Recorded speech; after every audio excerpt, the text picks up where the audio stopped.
Hello champs, Bensome from the future here, just letting you know that this episode is a bit wonky. We had planned to release the interview with Jeff Trache as part of this episode, but thanks to technology, the recorded interview sort of broke. We've decided to just release what we've already recorded regarding the Low Point games, and we've got Jeff lined up for the interview once more, so once that's done, I'll send that out as a separate episode. Well, that's the plan at least. So please sort of ignore all the references to the interview that we make mention, as you'll end up disappointed if that's what you're hanging out to hear. It's not all bad news though, as Mr. Ronnie Ranton has kindly recorded a message for you, which I've popped in where the interview should have gone. So look forward to that. Again, my apologies for the mess. We'll get it cleaned up eventually, and thanks for sticking with us. Now with that out of the way, I'll let you get back to the actual episode. Enjoy.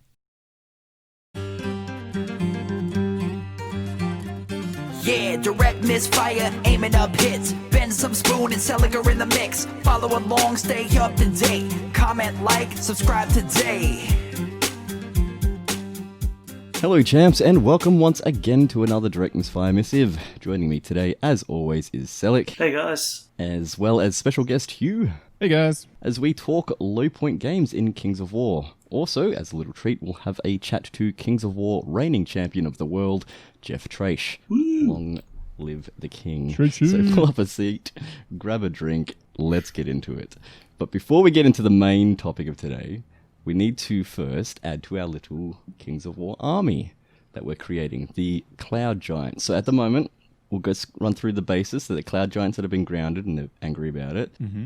They have the Big Breath special rule, which is like Wind Blast, but you can't give them other spells. Mm-hmm. And they are the good alignment, so I've just decided that, so you don't get a choice. So next, we need to insert a type of infantry. So what I'm going to do for this one is I've created 4 different kinds of infantry. I'm going to get both you guys to kind of debate out one of them. You get one choice. Okay. Mm-hmm. And then we'll leave the second choice to the listeners. So we'll pop a poll out onto Facebook and Twitter and give it a week and see what they vote, if they vote. And that'll be our infantry to begin with. I like it. Okay. So the first choice we got is peasants and farmers. So these guys, they see the giants, they're in awe, and they just kind of follow them about. So these guys are crap melee, crap defense, decent amount of attacks, but they have fire oil built in because they got pitchforks and torches. Mm-hmm. The second choice, we have man-sized air elementals. So instead of large infantry of the normal elementals, we have humans. So these are shambling. They've got an average amount of attacks for human-sized infantry. They move 5, they fly, and are irregular. Nothing too special about that. And then we've got the third one, toddler giants. So these Cloud Giants like to throw their children into fights as well because they're good at it. Seems fair. So the toddlers are still man-sized. They've got big breath, but they've only got Wind Blast 2 instead of 6. They're pretty slow. They've got average defense and attack. That's a lot of wind spam. And then the last choice, we have giant mites. So these mites, like little bugs, are cleaners of the giants. They get into the little nooks and crannies of the giants' skin folds, maybe. So these have low defense, high number of attacks, and are stealthy. And are also gross. So that's the 4 choices. Make your decision. Perhaps you could call me boring, but I feel inclined towards the farmers, the basic humans, if you like. I feel like the giants would affectionately refer to them as tinies, because tiny's the opposite of giant. Mm-hmm. And they would be... See, giants are very, I don't know, they're good guys, right? I feel like some of those choices feel like not that good aligned. The tiny air elementals might just look like little farts on a base. So that might not work. It could be. It could be in Depending on the model, of course. Animated farts. Also, heaps of flying as a line troop. I don't know. I feel like you want your regiments, if you've got heaps of big giants, you want your regiments not to be irregular as well. And the farmers could just be like riffraff that maybe giants are very good customers, so they work in harmony because, you know, one giant can pretty much feed a whole family of a farmer, I presume, because, you know, they make heaps of crops and, you know, they need to eat a lot because they're giants. It seems to, like, add up to me. Okay. So you could go farmers if you were crap, but I honestly don't get it, right? So the farmers here, like, I mean, the only thing I can sort of see that they've got their pitchforks and their flaming things if they're trying to herd those wind giants out of there. So that's the only way I can see them in there. I'm going to be putting my vote to the mites. It makes sense. These poor little giants in the good alignment there. There's no way that they'll be able to organise or help clean themselves. I think it's got a lot of modelling opportunities in there, which you will love, Bensome, I will hate. And I just think that is definitely the go here. Peasant farmers, it's a no from me. Little mites that are cleaning up stuff all the time. Lots of modelling opportunities, yes. Okay, well, so out of peasant farmers and mites, I'm going to go with the tinies. I liked the name, the tinies. You like the tinies? Yeah. Excellent. I won you over with the tinies. See, the creepy insects might work, but I don't think they would, because you see, the humans you can do like lovely peaceful farmstead kind of things, and I feel like that relationship works so well. They farm and feed the giants, which keep the giants happy and full-bellied, and the giants, in turn, protect the farmers because they're just rubbish farmers.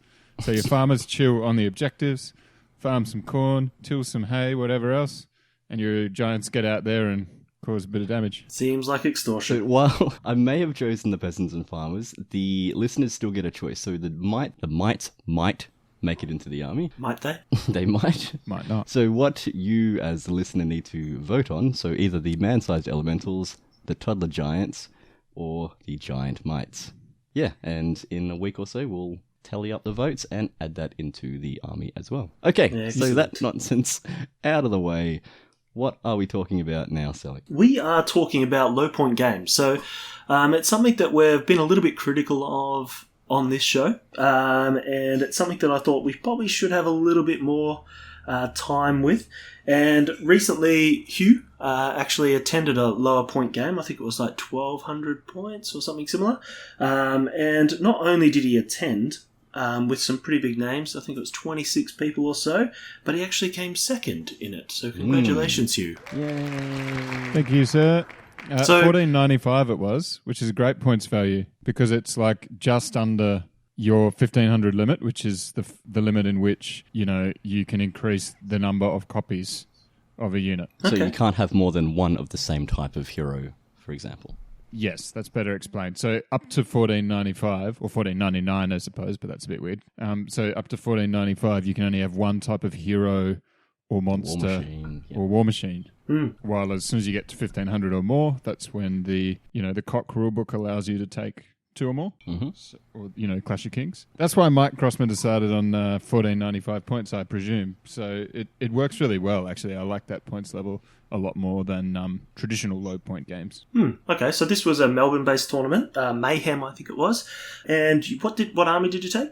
What army should any strongman take? Well, that sounds like rats. Yeah, boy. Love the Ratkin, man. You know me. I'm all over it. I kind of felt like when you were first playing the rats, you weren't too keen on how they worked. Like you were a bit on the fence. That's just my impression of your feelings of the army. I've grown fond of them, but to be honest, they still don't excite me to the same extent as Skaven do in Oldhammer, if you like. Because they don't really play the same way. They don't have the same random things that blow up on themselves and high risk, high reward kind of play style necessarily. They play like more or less like any other Horde army, I'd argue. They're not too dissimilar to goblins or what have you. But they've still got a certain flavour, and I just like, how I play. I like to sort of instill the flavour in the models during the game. If the rules don't allow it, I'll just make stuff up. You know how it is. So, do you just want to take us through? It was only 4 rounds of the 1495 points. Do you want to take us through some of the games as much as you can remember? All right, first round, I played my man Jan. Jan, this is the first time I'd met him, but he's well known in the community from what I understand, and he ran a tournament not long after this.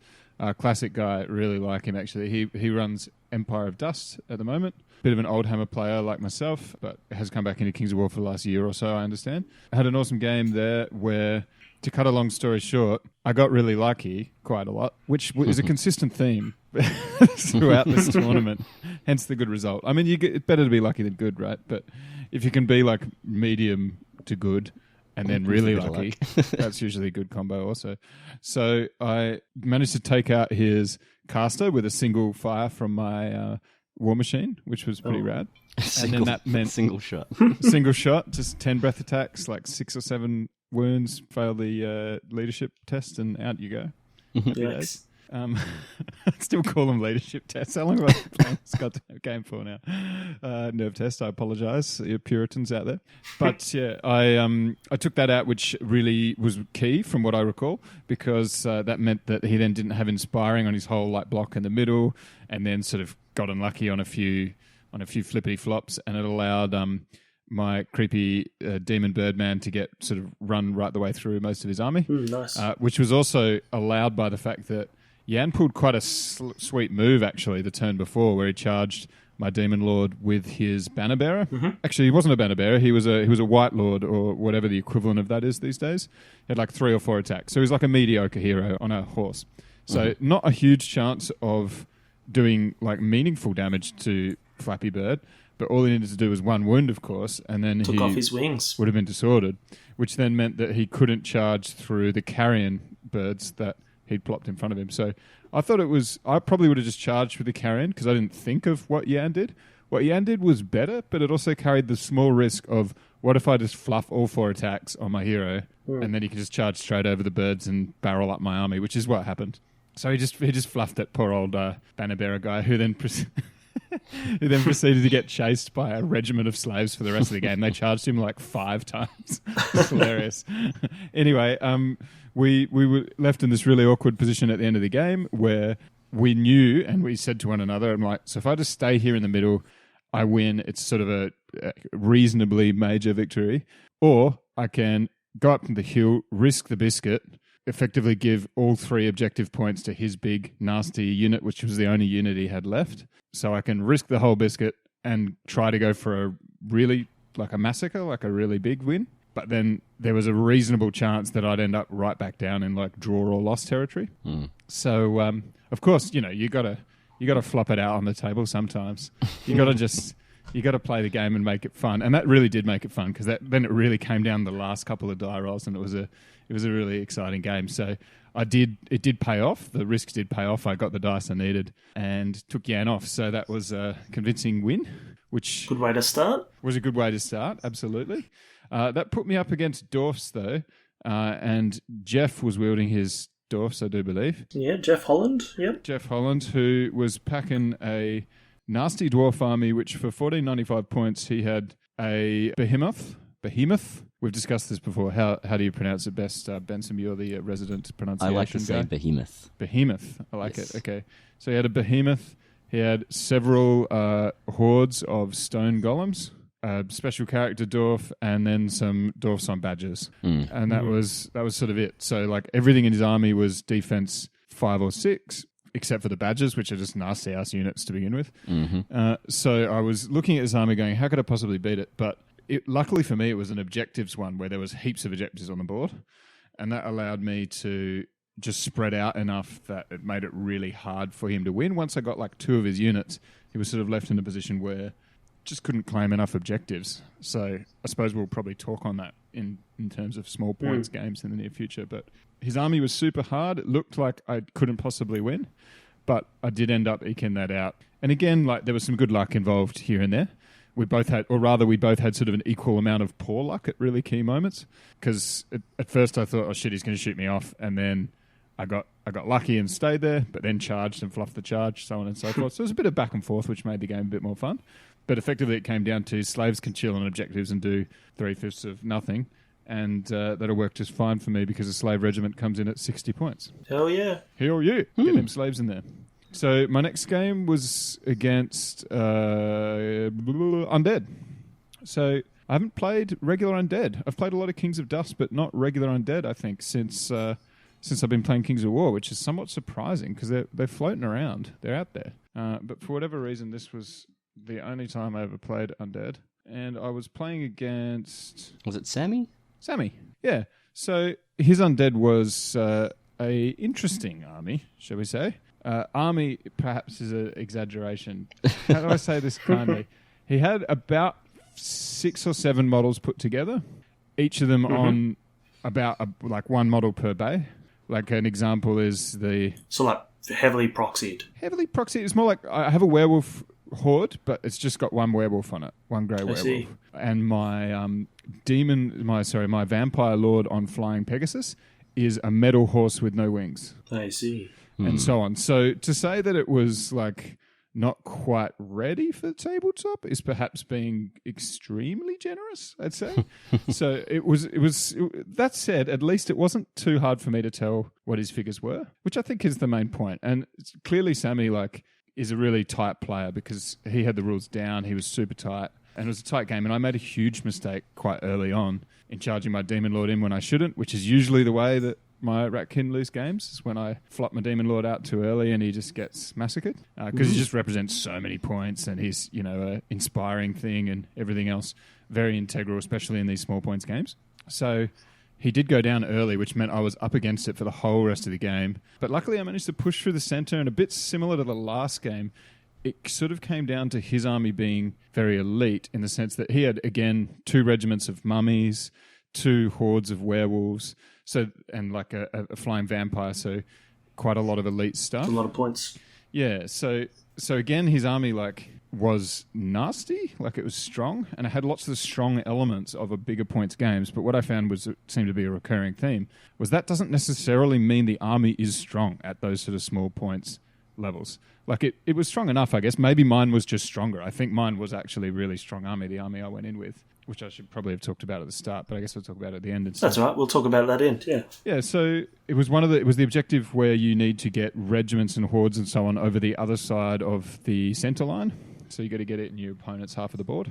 Mm-hmm. And what was really huge is in the last couple of turns, we finally realized collectively, I can't recall if it was Mike that came by and told us, or perhaps Sammy just mentioned it or whatever, but I didn't know the rule, but one of the 2 of those guys said it. And what it is nimble units count as 1 less unit strength. Yep. So your horde of werewolves is 2 instead of 3. 3, yeah. Which is really important because we were both down to hardly any units, and I had something to the effect of 4 points in his side, and he had 2 hordes of werewolves still on the table and his vampire flying around. So he was left in this kind of really awkward position where he couldn't get around. And then I just was able to get my warlock in his way and just stand there and die. But it meant that he couldn't get on my side of the board when he really needed to. And again, got up the win. Woo! Kind of pulled it out of I really had to play my ass off for the whole game. It was a weird game because I feel like I played really well for 95% of the game, but the 5% mistake toward the start was so inexcusable that I probably should have lost the rest of the game anyway. Do you know what I mean? It felt like I just had to play so hard to get that one back. It sounds like the tabletop karma came back. So you had the models on the board, so... I assume that dice gods. Having painted figures is probably the main reason I was winning the combats. I'm sure it wasn't. It wasn't so much player skill. Grinding through mummies is usually not easy, but when you've got a death engine and a horde of shock troops, it's a lot easier, especially if they're painted, of course. Thanks, Bensome, for that, by the way. No. Can't be taking too much credit over here. Yeah, on to the 4th round now. So who did you take on last? So last round I played our man Matt, who we've seen in Canberra a number of times. I met him just not long before in CanCon. Lovely dude, bit of an ass kicker on the tabletop from what I understand, but very different attitude to the last couple of guys I'd played in Jeff and Sammy, who were really real serious Sallies when it came to the board. They're both like masters players and had that vibe about them, while as our boy was much more just chill and throw the dice and you take it back if you want, man, and that kind of thing. So that tends to be the way I generally play as well, although it depends how excited I guess. I guess I'm a little bit upset in the game sometimes. But so we were both very chilled, and it was a relaxed last round. I think he'd had a loss and my wins were close enough, particularly the last couple of games, that we still ended up on the same table. So I was a little ahead of him in points, and he was playing Gobbos. And his army, I actually think, was really good. But it was just balanced. It was just a normal goblin army. It wasn't your goddamn double hordes of ogre shooters. It wasn't like a million wizards. It was just a sensible, balanced goblin army. A couple of hordes of Gobbos, a couple of hordes of trolls, giant, fluff, etc. It was matched up well against my list because I also had a sort of mixture of things, I suppose you'd call it. Not a bit of a horde army. Yeah. Non-spam horde army. Well, you can't really spam that much in this format, which is really cool. We'll talk about that in a bit, I guess. But I did well against Matt as well. I again made a few mistakes. I feel like I got a bit lucky toward the end of this round. And the main thing that turned it for me was just my Blight Horde, who cut through his gobos. They just were able to outmatch them quite easily. And Matt commented to me that the gobos struggle against Blight, apparently. And it seemed to be the case. Like, it seemed like a good matchup for them because they've just got lots of attacks. And Just the choose -1 to hit is a really big deal when you're hitting on 5s, the ensnare. And even Shroud is pretty good as well, just to counteract their shooting. And I found that, so the Blight cut through like 2 hordes of goblins and ended up in the middle, while the rest of the army, it was sort of everywhere else on the board, it was quite an even clash, but it was getting the most unit strength in the middle that particular battle. So I came out on top on that one as well. Mm-hmm. So all 4 wins, finished up second on the podium after Damien Madigan with his Twilight King, who I dodged, and he probably would have creamed me had we played. So I think it's a pretty good result all around. It was one of those tournaments where, there's a fair bit of luck involved both on and off the table, because had I played Damien, it's wrong to assume automatically that I would have lost, but he was ahead of me by 3 and a bit points, which is a reasonable amount, and one wonders, he apparently sort of stomped all 4 of his opponents. He was the only other one on 4 wins. So it makes you think, had I played him in round, I don't know, 2 or 3 or something, I might have gone so far down that the games would be totally different and you end up like 12th or whatever it may be. So, who knows? It's just the way it goes sometimes. So the top 5 there: Twilightkin, Ratkin, Abyssal Dwarfs, Empire of Dust and Ogres. It's a weird sort of mix, which is sort of... mix. It was a mixed tournament in general, which is great. It was a very healthy mix, wasn't it? So I guess that's a really, really good segue. So first of all, congratulations on undefeated for a tournament. Yes, well done. And coming in second. Thanks, golf man. clap. Not my first undefeated tournament, for what it's worth. I've run a few lately, but they've involved draws, so I've finished much lower. Right. Well, So fancy. doing okay with the old Rattos lately. Ever since that demon hit started hitting the table, I've Well, he is very pretty. Somehow, it's the prettiness. That's definitely it. Seems to be improving my the old WLD. I can write it in my forum signature soon.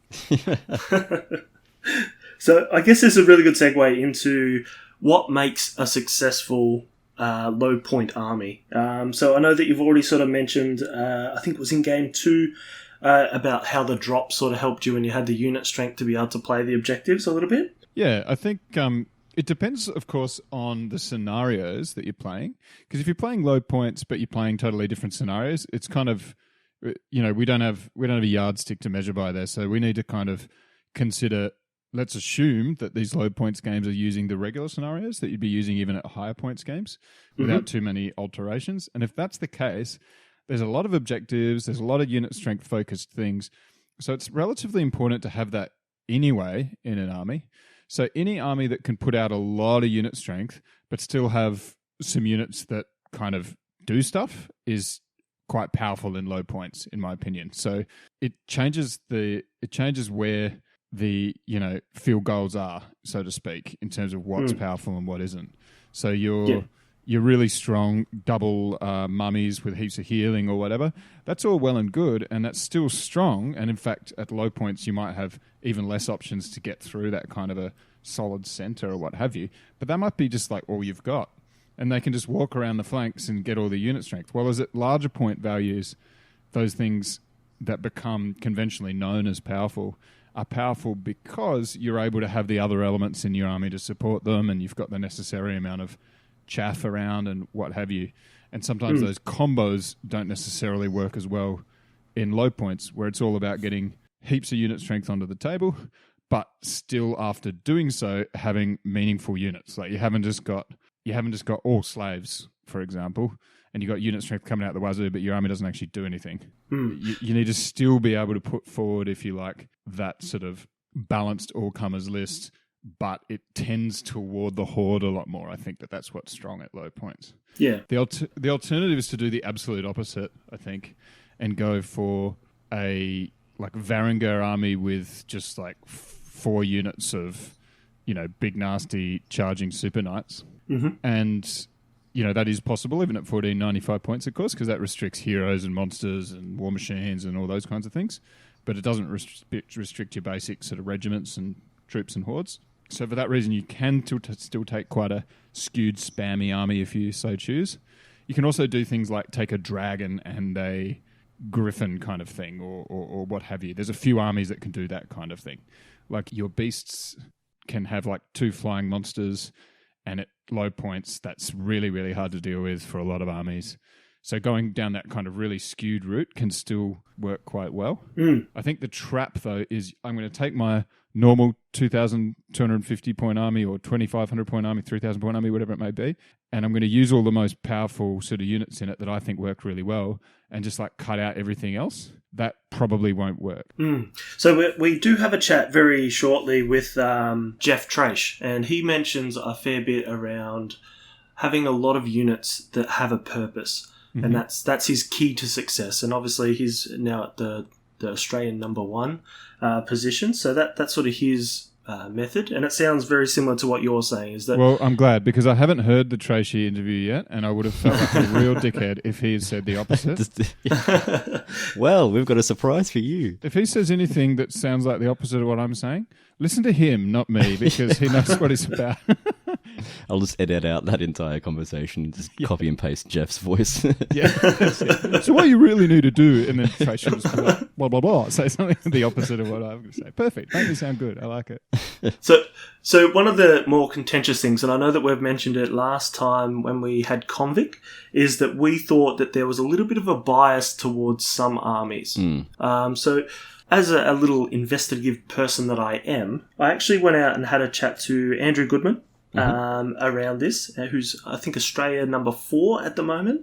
And I said, is there any armies that you feel is like more tailored towards winning, as in not being fun to play, but to actually win in low points? And he said more elite armies. That was his sort of response. Interesting. So he's taking a fairly opposite approach to me. I think that can be true in that, a bit like what I was saying before with taking like a really spammy, hard to deal with list.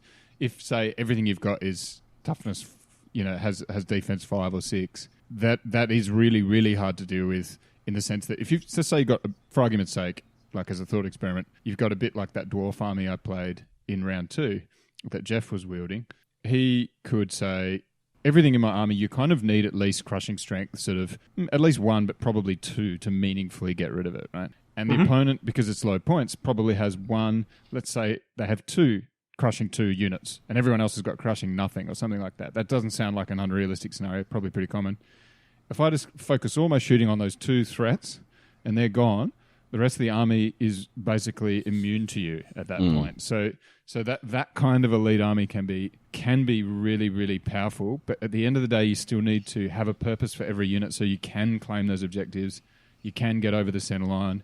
Because it's all well and good to have your sort of powerful combo, but I proved on several occasions that, at the end of the day, a 60-point slave unit can claim an objective just as well as a 250-point does the job unit of hordes of stone trolls or whatever. Yeah, so once again, Hugh, you're going to like this, because that's actually sort of reiterated by Andrew Goodman as well. So what he was saying is units like the Dracons, the Grotesques, and the Soul Reavers for the undead, because they're they're pretty high defense, particularly the Soul Reavers, and they're a lot of points and they can hit hard, and they're pretty versatile, as in they're pretty quick and they can move around. So he found that they were a bit of a key to success there.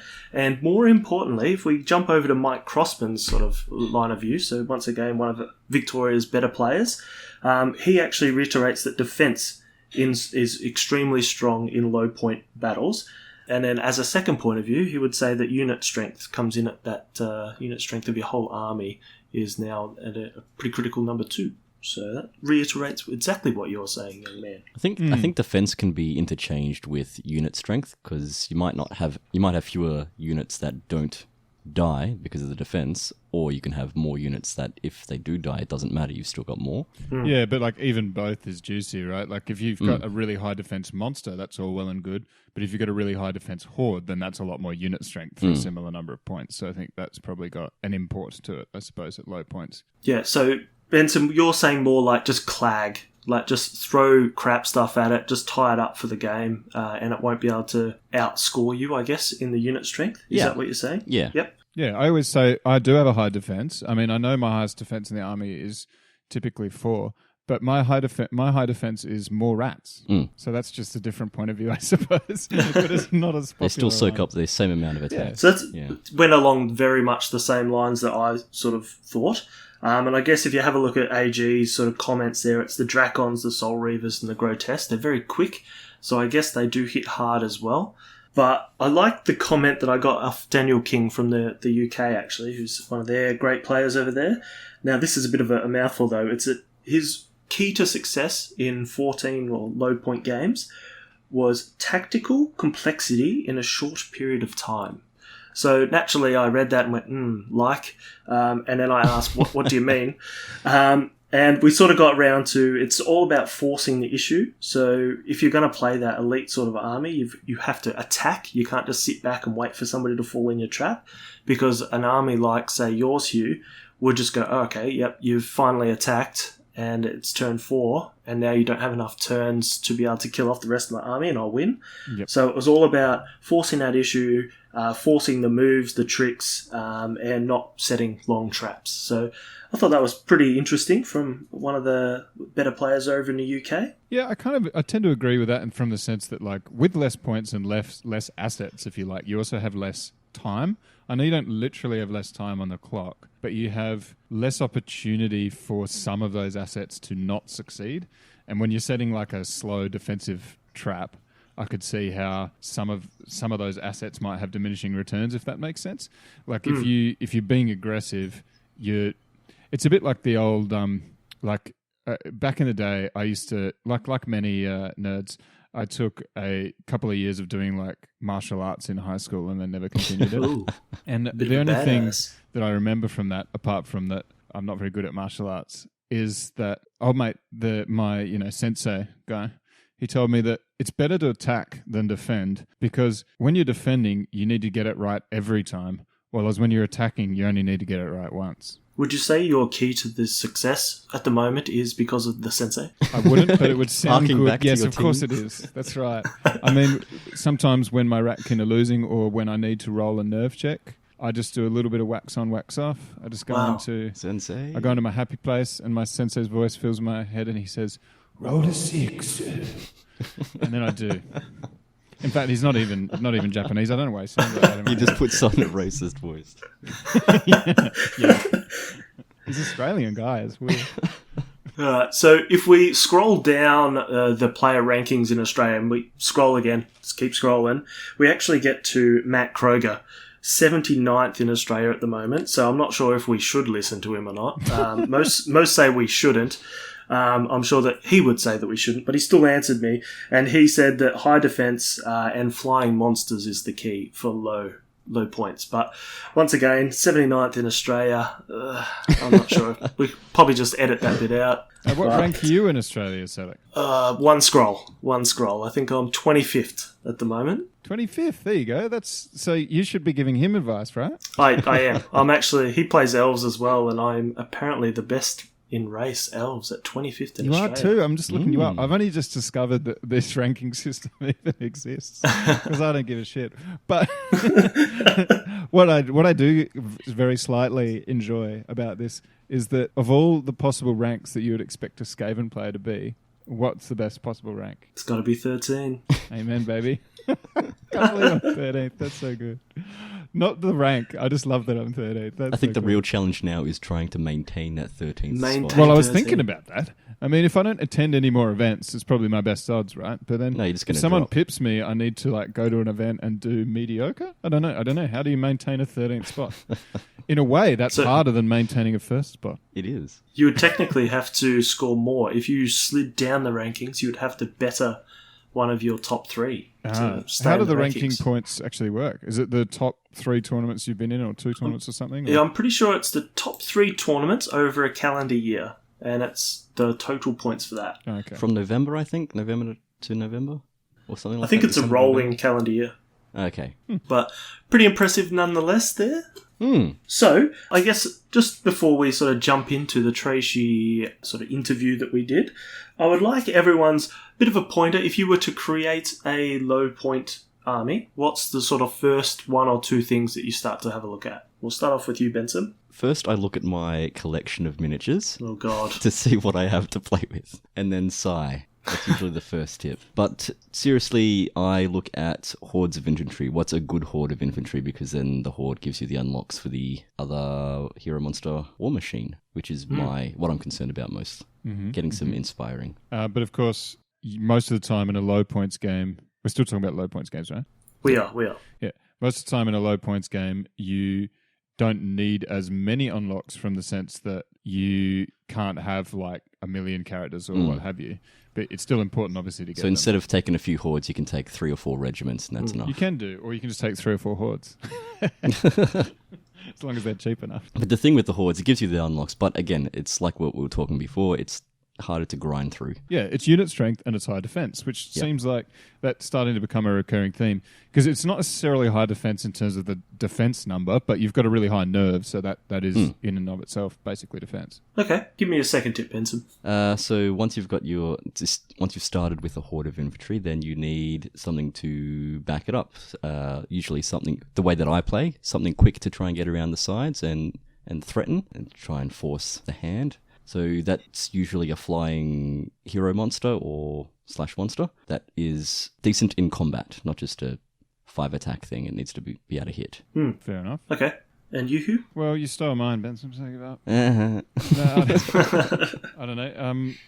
Tips, you need to look at your army after you've finished it and make sure that you have, enough unit strength to claim all the objectives, and compare it to the scenarios if you're not that familiar with them. Make sure, look at each of the scenarios and go, how is my army actually going to achieve that? And then also include a couple of units that actually are high impact units, I think is really important. That means they can go out, reach out, and they can do a big punch. So similar to Bensome's, I suppose, flying monster, which is always nice. But also, instead, in lieu of that, you might have a unit of badgers for the dwarfs, a horde of badgers, or you might have a nasty unit of knights or something. I think it's important, even in a low points game, that you've got at least a couple of units so that you've got a reasonable amount of redundancy there that can actually reach out and touch your opponent and force the game on your terms. And if you're playing dwarves, just take 3 regiments of Brock Riders to begin with. That's only 630 points, and that's very scary already. Yeah, that seems legit. So that's sort of, I guess, the first tip that I would even go for is that you need something mobile in pretty much all armies, and it's that volume of impact, so that hit that can convert into wounds. They're not going to be able to rock these really hard or lots of really hard units, so being able to charge in, convert, say, 10 to 11 wounds will actually take off a unit more than not. But yeah, definitely that flying monster is just going to be able to create impact as a first thing and be able to take off the little units. And second of all is still scores. And that's, at the end of the day, plan the objective is the way to go. I think we've missed the most important tip is make sure that the figures are painted, because otherwise you're not going to roll very well. Yeah, that's true. That's it's true. easy to forget that, actually. And Sammy, he'll be ruining that battle. He did get rolled off a bit, to be honest, yeah. I think it's less outplayed and more outrolled. But you know what? That's what you get, I guess. That's what you get. Should have forked out heaps of cash. Should have. So I guess a big thank you, Hugh, once again for coming on and telling us of your amazing victories of Mayhem, the tournament. And I think, Bensome, you attended a tournament over in Bendigo with the Badgers. A couple of weeks back, BadgerCon. I took me Disselborfs just because I didn't have to paint. I was sick that weekend as well. Pretty crook, so I didn't want to have to think too much. So that was a 4-game tournament as well. So I managed to get through the first game fine, and then the drugs started to wear off, and I just kind of crashed. But I still placed, 6th out of, I don't know, a bunch. Nice. I thought that was okay. Yeah, I think there was great. 16, 17 people there, I think. And that was in 1995. Jan ran that tournament, right? No, this was the one in Bendigo. Oh, right, okay. Is Jan running one soon? No, he ran one just last passed. weekend. Yep. Yeah. Oh, bugger. Never mind.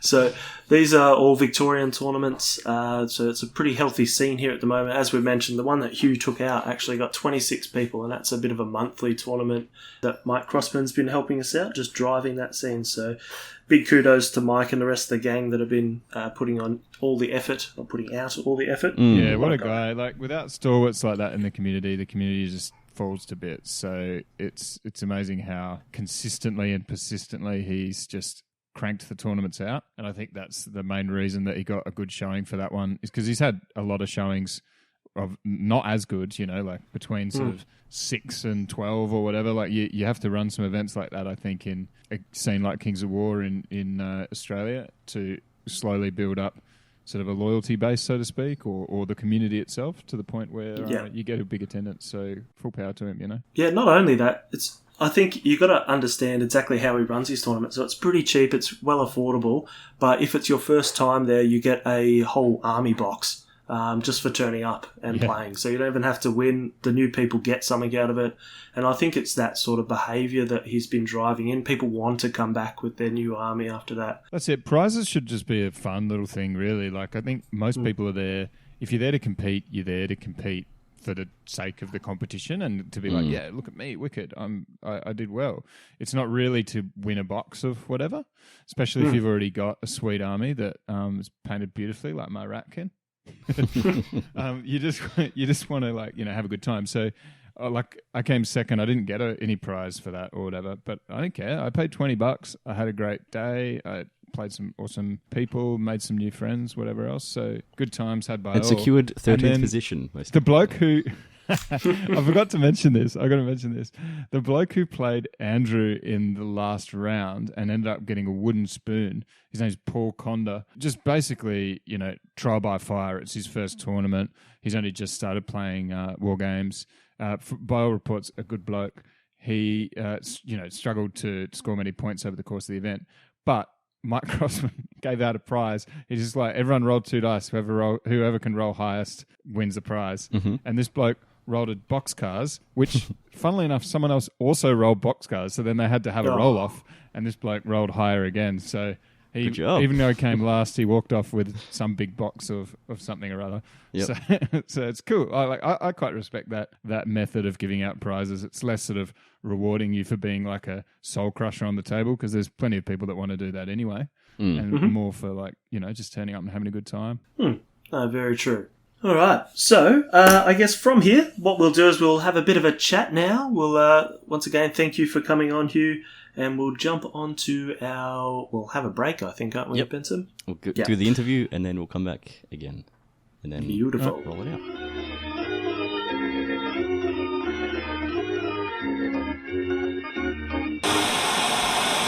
Hello, all you direct Misfire listeners. It's Ronnie here from Mantic Games. And I just want to say a big shout out to all of the Australian Mantic players. And anyone that's watching the cricket giving us another whooping as usual.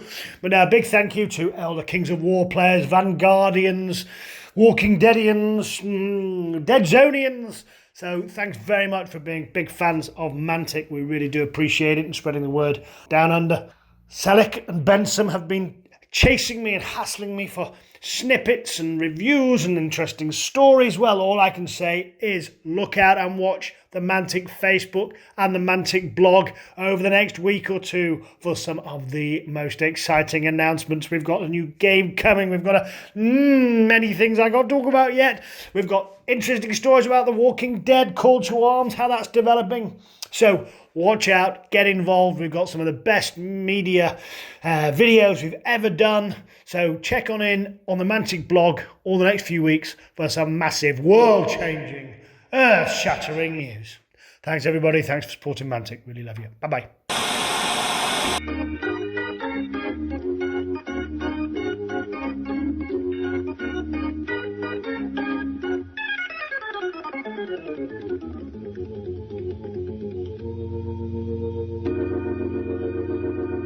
And we have returned. Thanks again to Jeff. And before we head off for this episode, we'll just run through what have you guys been doing in terms of gaming, Kings of War, modelling, anything at all? Okay. So very quickly for me, it's just purely been buildings, actually, for The Walking Dead. I've been doing a couple more of those, getting nice and fancy. I think I even brought over a Walking Dead game probably a month or so ago now, and got a couple of games in there, but that's what I've been working on. It looked very pretty, that board, all done up. It did. Man, so I'd love to see it. Are you working on your undead? Slowly. So I've done a couple of the bases up, but I haven't kicked off any of the units. just yet. Not Okay. any more units, yeah. Because the last I remember, what was it, Wraiths? Yeah, the Wraiths that I've got, so they're still done about 80%. I think I'm going to strip them and do them again. Do a bit of a Bensome on that one. Sorry, a bit of a Spoon on that one. Yeah, I don't strip things. But I've also got the Kickstarter, the Mantic Kickstarter. So I'm kind of sweating on that to come through the, what do they call it? Terrain Crate Kickstarter. 2. Terrain Crate 2, yep. So I have literally spent a lot of money. I better not Literally talk to a lot of money. My fiance's in the next room. But yeah, that's on its way. Okay. And what about you, Hugh? I've been playing a lot of board games lately, really enjoying that. If you haven't got around Chaos in the Old World, it's an old school Warhammer one. That one's awesome fun for 4 players. So I think it's 5 in the expansion. Yep. Is it 6? 5 or 6? That's an awesome game. I was playing Root. Everyone loves a good Root. That game is a wicked one. It's sort of like this cartoony sort of which animal species can take over the forest or whatever. It's much more fun than it sounds. Similar to Bunny Kingdom, which also sounds a bit, I don't know. I think it's the fluffy animals that The might fluffy put animals people it's a bit of a weird, it's kind of weird theme-wise, but it's got beautiful art, and both of those games are just really interesting sort of games where sort of, as you're starting out to play them, you really focus on what you're doing and what you can do, and then as you get better at the game, you've played it a few times, you try to like also focus on what you're doing, but also pay attention to what everyone else is doing and try to screw them over and that kind of thing. And it's interesting when you play those asymmetrical kinds of games where your faction plays totally differently to your neighbours, and so you got to try to achieve your goals in totally different ways, but keep track of what they're trying to do at the same time. I've been really getting around those kinds of board games lately, and I'm even playing some board games at work as well, which is good fun. It's moved me away from the model gaming for a bit, but just for a little while. I'll get back to it. Yeah, we've had a few games of Rumble Slam as well, the wrestling version of Blood Bowl, essentially. The game's cool. And you still haven't painted your rat team of that one, have you? Yeah, nah. Sorry about that.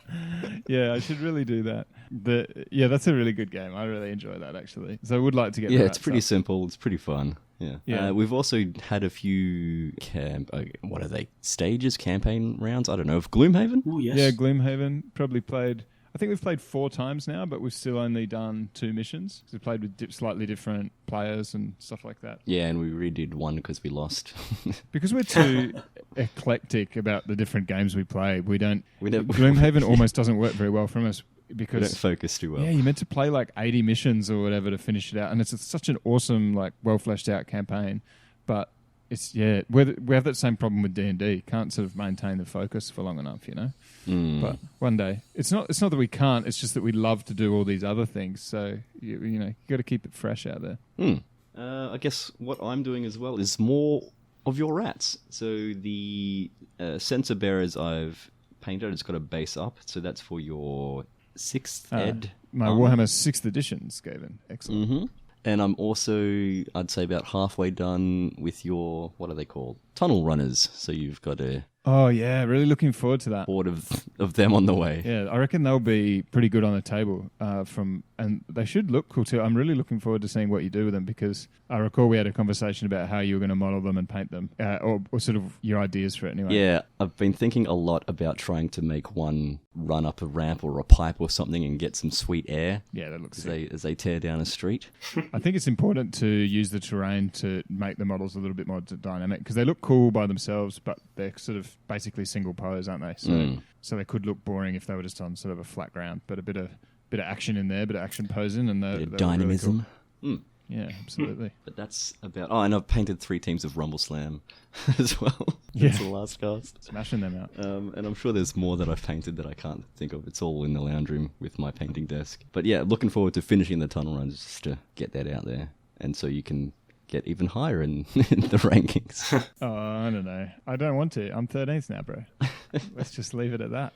If that's the highest rank I ever achieve, I'll be fine with that. You've peaked. Yeah. One more thing, I think that a bit of a Spoon update. He hasn't bought any miniatures. Still, we're halfway through the year. He is well on his way. Go, son. Good job, Spoon.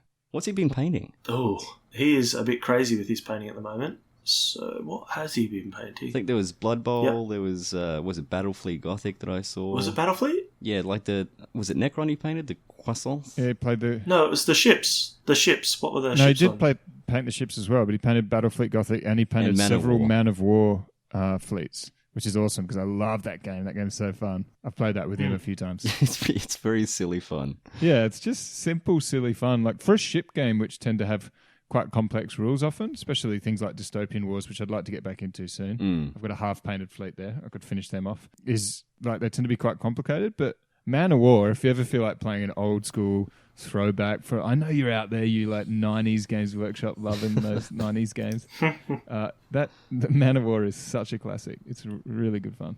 All right, so we'll leave it there. Thanks again, Hugh, for jumping on and chatting Kings of War and other stuff. No worries, man. It's always fun. And just reminding the listeners, listen to Trashy, not me. Okay, just listen to Trashy. Thanks, guys. We will see you soon. Bye-bye. See you guys.